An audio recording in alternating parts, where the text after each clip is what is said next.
हनुमान जी संकट मोचक हैं। हनुमान जी के पांचमुखी अवतार का विशेष महत्व है। प्रभु की पूजा करने से कई तरह के लाभ मिलते हैं। हनुमान जी को संकट मोचक के नाम से भी जाना जाता है। माना जाता है कि हनुमान जी अपने भक्तों पर सदैव कृपा दृष्टि रखते हैं और वो उनके जीवन में आए संकट और परेशानियों को बराबर दूर करते रहते हैं। मंगलवार और शनिवार को उनका दिन माना जाता है। इस दिन इनकी उपासना व पूजा करना बेहद फलदायी माना जाता है। आपने पंचमुखी हनुमान जी के बारे में तो बहुत सुना होगा। मंदिरों में उनकी पंचमुखी प्रतिमा भी देखी होगी। पहला मुख वानर, दूसरा गरुड़, तीसरा वराह, चौथा अश्व और पांचवा नृसिंह का है। हनुमान जी के इन रूपों के क्या मायने हैं? हनुमान जी ने इन 5 रूपों को क्यों धारण किया? क्या आप जानते हैं? कहा जाता है कि हनुमान जी की पंचमुखी तस्वीर लगाने से हनुमान जी की कृपा तो आप पर बनी रहती ही है, साथ ही साथ माँ लक्ष्मी की कृपा भी आप पर बनी रहती है।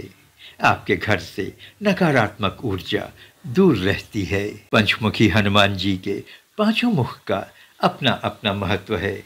आप अगर ध्यान दें तो आप पाएंगे कि भगवान हनुमान के 5 मुख अलग अलग दिशा में होते हैं। पूर्वी दिशा की ओर वानर का मुख दुश्मनों पर विजय दिलाने वाला होता है। पश्चिमी दिशा में गरुड़ का मुख जीवन की रुकावटों और परेशानियों को खत्म करता है। उत्तरी दिशा की ओर वराह का मुख होता है, जो प्रसिद्धि और शक्ति का प्रतीक माना जाता है। हनुमान जी का नृसिंह का मुख है, जो जीवन से डर को दूर करता है। आकाश की दिशा में भगवान हनुमान का अश्वमुख है, जो व्यक्ति की मनोकामनाओं को पूरा करता है। क्या आप जानते हैं कि किस ओर और कहाँ पर पंचमुखी हनुमान जी की तस्वीर लगानी चाहिए?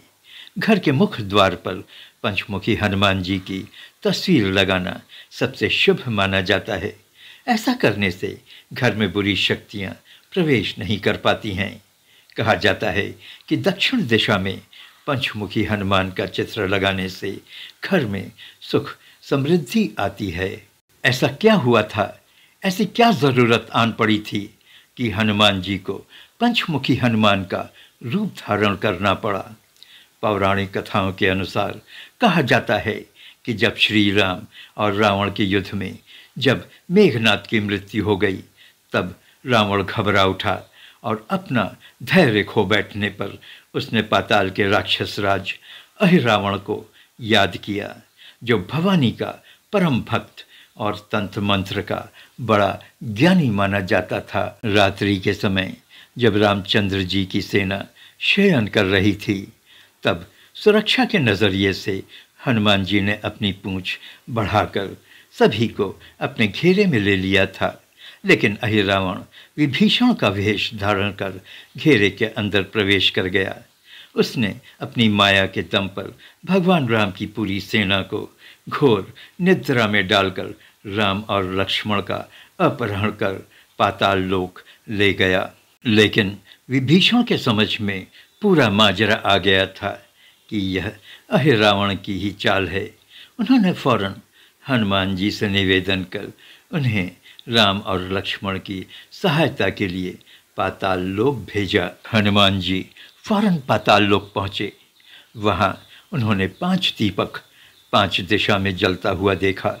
इन दीपकों को अहिरावण ने माँ भवानी की पूजा करते हुए जलाया था।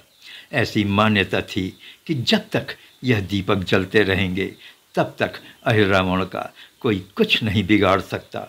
उसको मारने की बात तो बहुत दूर की थी। ऐसे में अहिरावण के वध के लिए हनुमान जी को एक साथ सभी 5 दीपकों को बुझाना था। हनुमान जी ने 5 मुखी रूप धारण किया और सभी 5 दिशाओं में जलते दीपकों को बुझाया और अहिरावण को मारने के बाद राम जी और लक्ष्मण जी को अपने कंधों पर बैठाकर वहां से लौटे। हनुमान जी ने दूसरी बार पंचमुखी हनुमान का रूप तब धारण किया था जब सीता माँ ने शतानंद रावण का वध करने के लिए महाकाली का रूप धारण किया था। पंचमुखी हनुमान जी की प्रतिमा या उनकी तस्वीर हमेशा घर के दक्षिण दिशा में लगानी चाहिए। मंगलवार और शनिवार का दिन हनुमान जी का माना जाता है। ऐसे में इसी दिन हनुमान जी की पूजा करनी चाहिए। पूजा में लाल रंग के फूल, सिंदूर और चमेली का तेल अर्पित करना चाहिए। साथ ही साथ हनुमान जी को गुड़ और चने का भोग लगाना चाहिए। इस दिन सुंदरकांड या हनुमान चालीसा का पाठ भी करना चाहिए। आप नमस्ते हिंदुस्तान देख रहे हैं। प्लीज़ लाइक, शेयर और सब्सक्राइब करें। Thank you for joining.